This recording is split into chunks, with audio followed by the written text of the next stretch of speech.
Assalamualaikum warahmatullahi wabarakatuh. Halo semuanya, perkenalkan nama saya Mei Maulana dengan NIM 22104 dari kelas era 8 Program Studi Manajemen.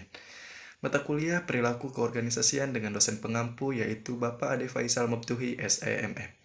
Nah, video ini dibuat untuk memenuhi yaitu tugas ujian tengah semester atau UTS.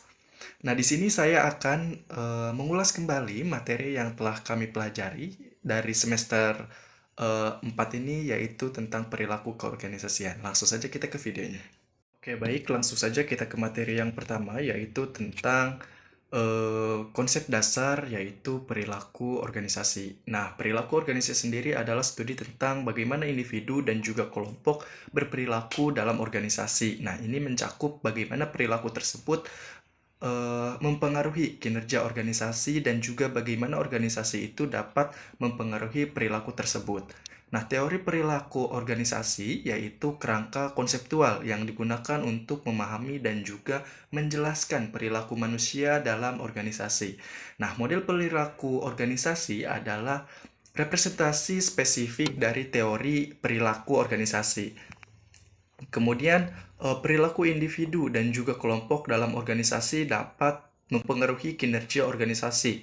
Misalnya, perilaku individu dapat mempengaruhi produktivitas dan juga efisiensi, sementara perilaku kelompok dapat mempengaruhi kerjasama dan juga koordinasi. Kemudian, teori motivasi adalah studi tentang apa yang mendorong individu untuk bertindak. Penerapannya dalam organisasi dapat membantu dalam merancang strategi untuk meningkatkan kinerja dan juga kepuasan kerja. Nah, kepuasan kerja yaitu perasaan positif yang dimiliki karyawan terhadap pekerjaan mereka. Nah, ini dapat dipengaruhi oleh berbagai faktor, termasuk gaji, kemudian lingkungan kerja, dan juga pengakuan atas prestasi. Membangun kerja tim yang efektif melibatkan pemahaman tentang bagaimana individu berinteraksi satu sama lain dan juga bagaimana mereka dapat bekerja sama untuk mencapai tujuan bersama. Dapat kita simpulkan bahwa konsep dasar perilaku organisasi yaitu melibatkan pemahaman tentang bagaimana individu dan juga kelompok berperilaku dalam konteks organisasi, serta faktor-faktor apa saja yang mempengaruhi eh, hal tersebut. Dengan memahami, manajemen dapat merancang strategi yang lebih efektif untuk meningkatkan kinerja tim dan juga mencapai tujuan bersama. Materi yang kedua yaitu tentang teori perilaku dan juga model perilaku organisasi. Nah, teori perilaku organisasi adalah kerangka konseptual yang digunakan untuk memahami dan juga menjelaskan perilaku manusia dalam organisasi itu sendiri. Nah, model perilaku organisasi adalah presentasi spesifik dari teori perilaku organisasi. Kemudian beberapa contoh dari teori perilaku organisasi termasuk teori kepemimpinan Fiedler, teori motivasi Herzberg, kemudian teori perilaku organisasi Viktor Fromm, dan juga teori perilaku organisasi Friedrich Herzberg, atau model perilaku organisasi yang mencakup berbagai elemen seperti motivasi, kepemimpinan, komunikasi, penilaian kerja, dan juga pengembangan sumber daya manusia. Nah, dengan memahami teori dan juga model perilaku organisasi, manajemen dapat mengidentifikasi faktor-faktor yang mempengaruhi kinerja karyawan dengan mengembangkan strategi yang lebih efektif untuk meningkatkan produktivitas dan juga kepuasan kerja. Nah, sementara itu, manajemen perilaku memahami bagaimana individu berperilaku dalam konteks organisasional dan juga bagaimana mereka dapat diarahkan untuk mencapai tujuan bersama. Kemudian dengan memahami teori dan juga model perilaku organisasi, manajemen dapat membuat keputusan yang lebih tepat tentang bagaimana mengelola sumber daya manusia dalam organisasi itu sendiri. Nah, dapat kita simpulkan bahwa teori perilaku organisasi memberikan kerangka kerja untuk memahami bagaimana individu berperilaku dalam konteks organisasional. Materi yang ketiga yaitu tentang perilaku individu dan juga kelompok yang berpengaruh terhadap organisasi. Nah, perilaku individu dan juga kelompok dalam organisasi dapat mempengaruhi kinerja organisasi itu sendiri secara signifikan. Nah, perilaku individu seperti motivasi, kepuasan kerja, dan juga keterlibatan dapat mempengaruhi produktivitas dan juga efisiensi seseorang. Sementara itu, perilaku kelompok seperti komunikasi, kerjasama, dan juga koordinasi dapat mempengaruhi kerjasama tim dan juga pencapaian tujuan bersama. Kemudian teori perilaku organisasi memberikan kerangka konseptual untuk memahami bagaimana perilaku individu dan juga kelompok berperilaku dalam organisasi itu sendiri. Nah, model perilaku organisasi adalah representasi spesifik dari teori ini yang mencakup elemen-elemen seperti motivasi, kepemimpinan, komunikasi, penilaian kerja, dan juga pengembangan sumber daya manusia. Dengan memahami teori dan juga model perilaku organisasi manajemen yang sudah kita bahas di materi yang kedua, yaitu dapat mengidentifikasi faktor-faktor yang mempengaruhi kinerja karyawan dan juga mengembangkan strategi yang lebih efektif untuk meningkatkan produktivitas dan juga kepuasan kerja. Nah, manajemen perlu memahami bagaimana individu berperilaku dalam konteks organisasional dan juga bagaimana mereka dapat diarahkan untuk mencapai tujuan bersama. Nah, nilai-nilai yang dapat kita terapkan dalam organisasi serta sikap positif dari karyawan memiliki dampak signifikan pada kepuasan kerja mereka. Nah, kepuasan kerja yang tinggi cenderung meningkatkan produktivitas, kemudian retensi karyawan, dan juga reputasi perusahaan di mata publik. Membangun kerja tim yang efektif melibatkan pemahaman tentang bagaimana individu berinteraksi satu sama lain dan juga bagaimana mereka dapat bekerja sama untuk mencapai tujuan bersama. Baik, kita lanjut ke materi yang keempat, yaitu tentang teori motivasi dan juga penerapannya terhadap organisasi. Nah, dalam sebuah organisasi, motivasi adalah salah satu faktor penentu individu atau kelompok yang dapat mencapai efektivitas dari produktivitas kerja. Nah, apabila motivasi dari perilaku organisasi meningkat, maka akan meningkat pula produktivitas kerja. Begitu pula sebaliknya, apabila motivasi dari perilaku organisasi menurun, maka produktivitas kerja akan menurun. Nah, akhir-akhir ini pegawai atau karyawan di sebuah lembaga atau organisasi mengalami penurunan semangat atau motivasi dalam bekerja. Nah, hal itu menyebabkan produktivitas kerja menjadi menurun. Beberapa faktor yang menyebabkan hal itu terjadi harus menjadi perhatian dari pemimpin dari organisasi atau lembaga tersebut. Nah, pemimpin harus dapat melakukan suatu cara agar pegawai atau karyawan organisasi dapat termotivasi dalam kerjanya, sehingga produktivitas kerja semakin meningkat dan juga akan tercipta kepuasan kerja itu sendiri. Beberapa kasus penurunan produktivitas kerja dapat diamati dari perilaku individu atau kelompok di dalam sebuah organisasi, di antaranya yaitu masalah absensi atau kehadiran selalu datang terlambat, pulang awal, dan juga mangkir tanpa alasan, tidak mematuhi peraturan, memperpanjang waktu senggang, dan juga bermain game ketika bekerja. Nah, tidak mengikuti standar yang ditetapkan dan juga sebagainya. Dari beberapa contoh kasus di atas, dapat disimpulkan bahwasannya motivasi sangat mempengaruhi terhadap peningkatan produktivitas kerja. Motivasi mempersoalkan bagaimana cara mengarahkan dan juga potensi bawahan agar mau bekerja secara produktif dan berhasil mencapai dan juga mewujudkan tujuan yang telah ditentukan. Nah, yang pertama yaitu 3 kunci dasar dari motivasi adalah intensitas petunjuk atau arahan dan juga ketekunan. Intensitas mendeskripsikan bagaimana seseorang mencoba dengan sungguh-sungguh. Nah, ini adalah fokus yang sangat dominan ketika kita membahas tentang motivasi. Nah, meskipun intensi yang tinggi tidak sepenuhnya akan menjadikan pekerjaan menjadi menyenangkan. Hasil dari perbuatan sekurang-kurangnya adalah usaha yang dihubungkan sebagai arahan yang memberi manfaat terhadap organisasi itu sendiri. Nah, oleh karena itu, kita menganggap kualitas dari usaha adalah tergantung dari intensitasnya. Sementara itu, usaha yang terarah dan juga konsisten dengannya tujuan dari organisasi adalah bagaimana dari usaha yang seharusnya kita cari. Akhirnya motivasi memiliki dimensi ketekunan, kemudian ukurannya adalah sejauh mana seseorang dapat mempertahankan usahanya. Motivasi individu menjadi tugas yang cukup lama untuk mencapai tujuannya. Nah, tingkah laku bawahan dalam pekerja pada dasarnya berorientasi pada tugas. Maksudnya segala perilaku seseorang, mohon maaf, perilaku seorang bahwa bawahannya didorong oleh keinginan dalam melaksanakan tugas dengan sebaik-baiknya untuk lembaga atau perusahaannya itu sendiri. Maka dalam hal itu, peran dari seorang pemimpin sangat berpengaruh dalam meningkatkan motivasi pegawai.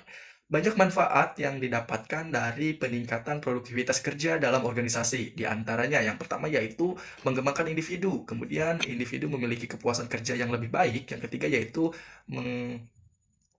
aktualisasi diri individu, kemudian daya guna pegawai organisasi menjadi lebih baik, organisasi mendapatkan motivasi pegawai, kemudian mengurangi ketidakhadiran atau pergantian pegawai, keluhan dari organisasi, kemudian kegunaan penuh dari sumber daya manusia atau SDM kepada masyarakat. Selanjutnya masyarakat mendapatkan keuntungan yang lebih efektif dari organisasi itu sendiri. Selanjutnya materi yang kelima yaitu tentang nilai, sikap, dan juga kepuasan kerja. Nah, faktor-faktor yang mendasar yang terkait erat dengan kinerja adalah kepuasan kerja. Yang berkaitan dengan kesejahteraan, kepuasan kerja dilatar belakangi oleh faktor-faktor yaitu ketidakseimbangan jasa, rasa aman, pengaruh antar pribadi, kondisi lingkungan kerja, kesempatan untuk pengembangan, kondisi lingkungan kerja, kesempatan untuk pengembangan dan juga peningkatan diri. Nah, teori motivasi Maslow menjelaskan bahwa ketidakseimbangan jasa merupakan hierarki kebutuhan yang paling rendah guna memenuhi kebutuhan fisiologis, seperti pangan, sandang, dan juga papan. Nah, rasa aman merupakan hierarki kebutuhan kedua dari bawah. Nah, pengaruh ini antar pribadi atau disebut juga kebutuhan sosial merupakan kebutuhan ketiga dari bawah. Kesempatan untuk berkembang merupakan kebutuhan keempat dari bawah. Kebutuhan untuk meningkatkan diri dalam rangka aktualisasi diri merupakan kebutuhan kelima dari bawah. Nah, berdasarkan uraian tersebut, dapat diketahui bahwa kinerja dipengaruhi oleh motivasi dan juga kepuasan kerja. Pengambilan keputusan sering dilakukan dalam kehidupan sehari-hari, membuat keputusan dan juga pencegahan masalah merupakan salah satu peranan yang dilakukan oleh seorang pemimpin. Dalam hal ini semua fungsi manajemen dilaksanakan yaitu perencanaan, pengorganisasian, pengarahan, dan pengawasan. Nilai penting untuk mempelajari perilaku organisasi karena nilai menjadi dasar untuk memahami sikap dan juga motivasi karena nilai mempengaruhi persepsi manusia. Nilai umumnya mungkin mempengaruhi sikap dan juga perilaku. Sebagai contoh, seseorang yang memasuki organisasi dengan keyakinan bahwa penentuan gaji berdasarkan kinerja, bukan berdasarkan senioritas dan juga kenyataannya. Orang tersebut mendapati organisasi dengan penentuan gaji berdasarkan senioritas, tentunya orang tersebut kecewa.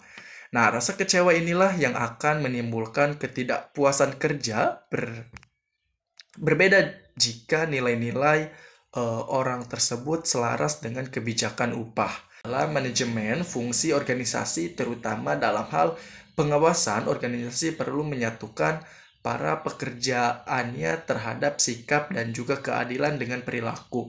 Adakah kepuasan atau ketidakpuasan karyawan dengan pengaruh pekerjaan di tempat kerja dalam organisasi? Sikap sangat penting karena komponen perilakunya pada umumnya. Penelitian menyimpulkan bahwa individu mencari konsistensi antara sikap mereka serta antara sikap dan juga perilaku mereka. Seseorang bisa memiliki ribuan sikap kerja berisi evaluasi positif atau negatif yang dimiliki oleh karyawan tentang aspek-aspek lapangan kerja mereka.